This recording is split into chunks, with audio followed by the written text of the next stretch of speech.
Hey guys, this is John Watts. Thanks for watching this video.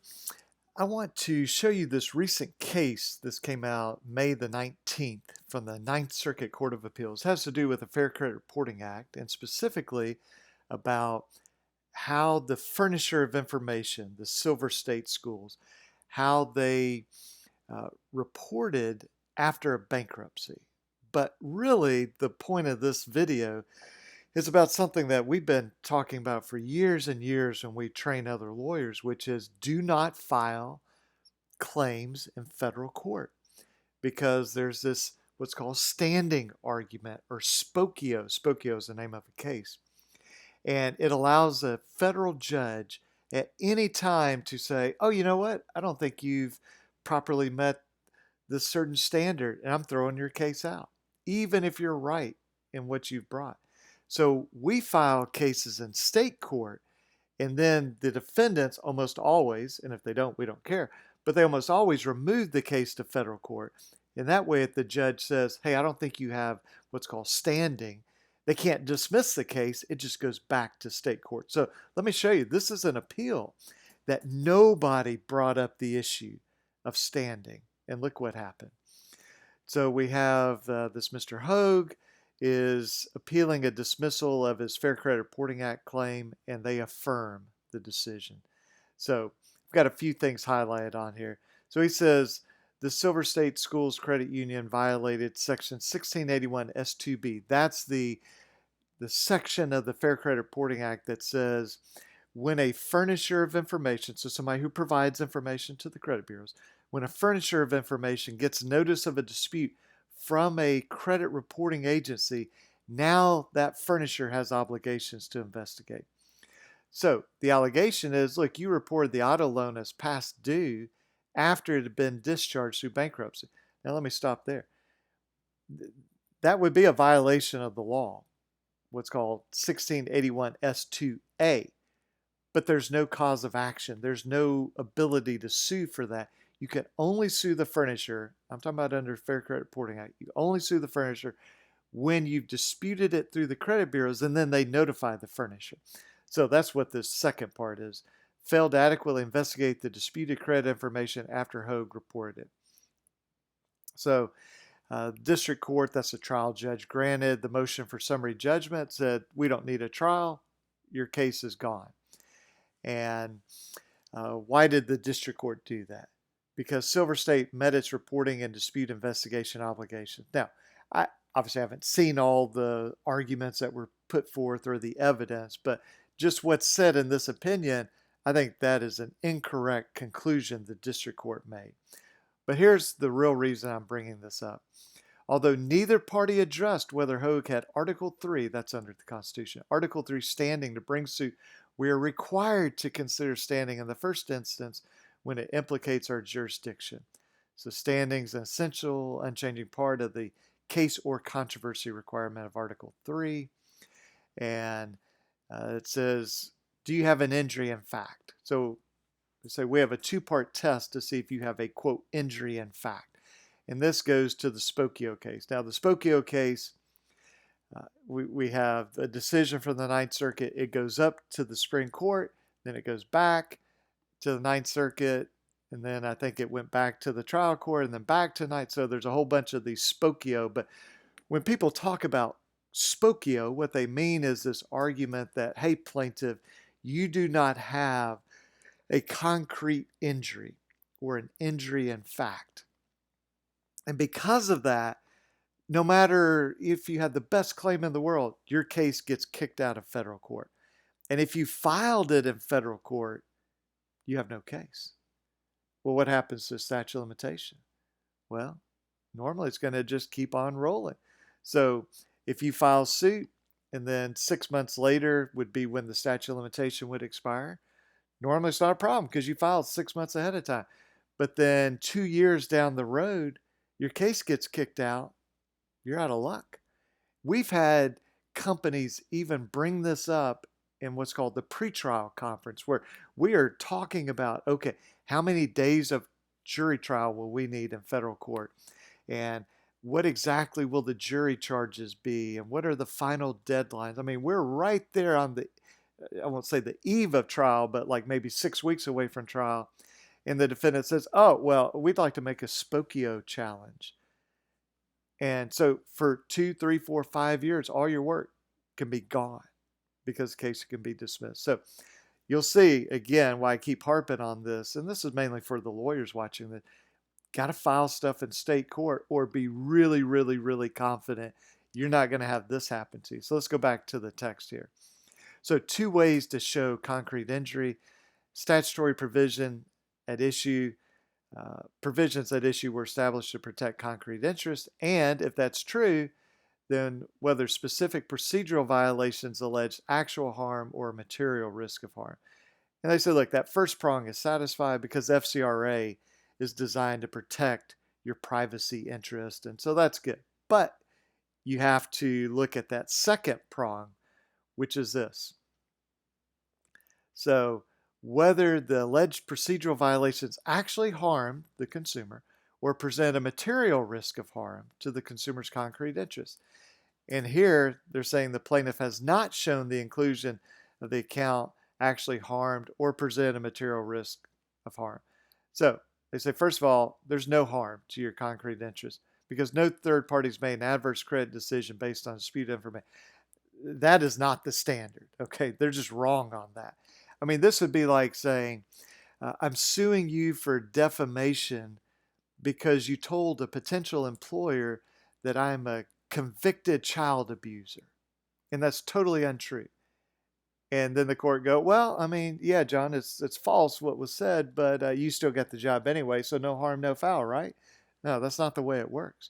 But what you're seeing is these absurd results are coming from courts being obsessed with this Spokeo stuff.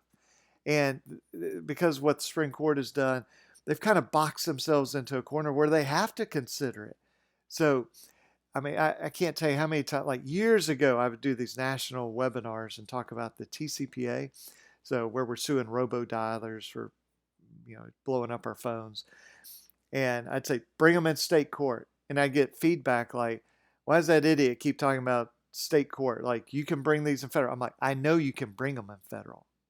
I've been arguing that for a decade.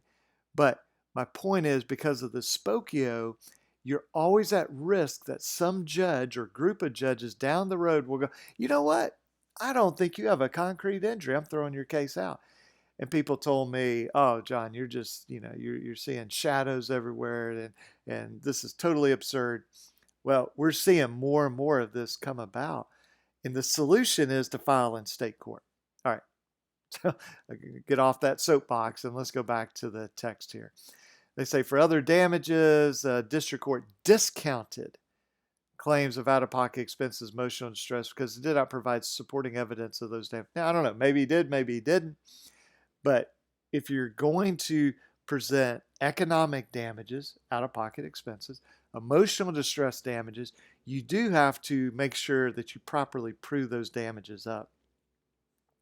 And so the district court judge said, well, you have no supporting evidence and you can't show that they are a result of an FCRA violation.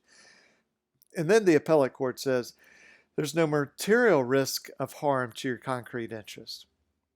And so they say, it didn't get out there to anybody else, but even if it did, I mean, it's not really going to harm you. It listed your account as past due, which, look, it cannot be past due if it's discharged. Okay, you owe zero at the moment of discharge. So the very next month, can you be past due on something that you do not owe? No. Okay.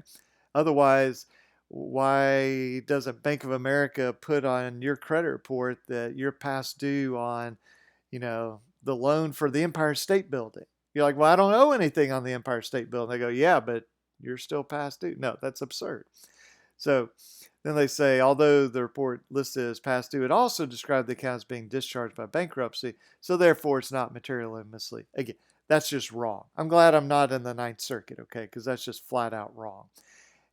It should say that it's included in bankruptcy, and it should say you are not past due, and it should say you do not have a past due balance or any balance right now. It's zero balance because you owe nothing.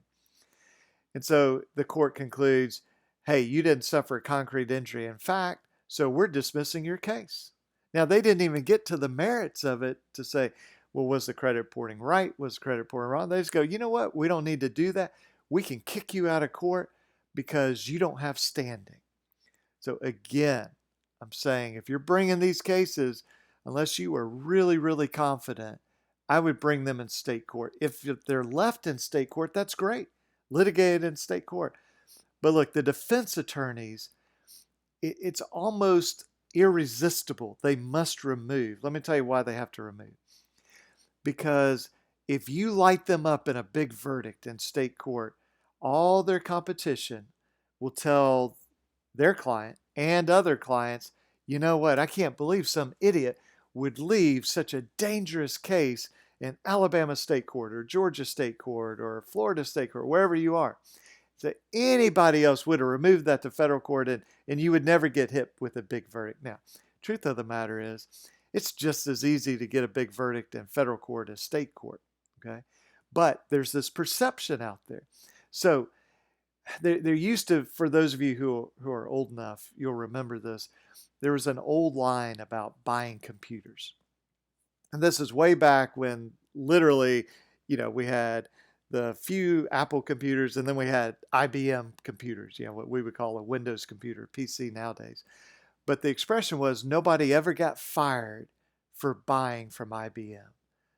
The idea is like, yeah, you might go to some, what was called a clone manufacturer then, and buy cheaper computers, but if they didn't work, you would be blamed for it. But if you go spend extra money and buy IBM, like nobody can fuss at you because IBM was the gold standard. That's how defense lawyers are with federal court. It's like nobody will ever criticize them for removing a case to federal court. So you're going to end up in federal court. And if by chance you don't, great, you're in state court. And, that has some great advantages in itself, which I won't get into now. But my point is they leave you in state court, fantastic. They remove you in federal court, fantastic. And then what happens is people will remove us to federal court. And then I get these nasty emails, these nasty letters about, John, this is a frivolous case. And we're going to seek Rule 11 sanctions against you. It's Rule 11 of the Federal Rules of Civil Procedure because you have no injury in claim and this case must be dismissed and you better agree to this. And they write me this long, long email letters and I just reply back and I go, so you're agreeing to remand the case back to state court where you removed it from? And then there'll be a response. And literally, this is what they say. They go, oh, I forgot I removed it. Never mind. Okay? They're just so used to making these wild accusations about standing and Spokeo that they do it even when they remove the case. But then when they remember they removed it, they're like, whoa, whoa, whoa, whoa, I'm not challenging the court because they don't want to get sent back to state court. I mean, think of how stupid this would be. They convince their client, a furnisher, a credit bureau, whoever it is, pay us a lot of money to remove the case to federal court and then pay us a lot of money to attack the jurisdiction of the federal court and explain to the federal court how there's no way this should be in federal court. So it will get, sent back to state court. Yeah, even defense attorneys won't do that, at least not when they think it through. So that's why we file this stuff in state court. So I'll put let me see, I think I've got a link to this, or you can just look it up. It may not yet be available on like Google Scholar and stuff like that. But anyway, that's my little rant for today about file your case in state court. All right, you guys have a good one. And if you need anything, you can get in contact with us, alabamaconsumer.com or 205-879-2447. I will say this, if you're calling from out of state, explain to the receptionist what you're calling about. Leave an email because for a lot of, sometimes we're just overwhelmed with calls, particularly from out of state, and I don't have time to literally call everybody back. What I'll do is I'll email you and say, hey, I think this is something I might can help you with, or hey, here's a buddy of mine that's in your state, get with them. So leave an email. Sometimes people call, they found us online, but they say, well, I refuse to give my email. And I'll just be honest with you. We have so many clients in Alabama and so many people calling us from out of state. I need to be able to communicate with you by email. And then if it makes sense, we can jump on a phone call. So anyway, look forward to hearing from you. And thanks for watching this video, and I'll talk to you soon. Bye-bye.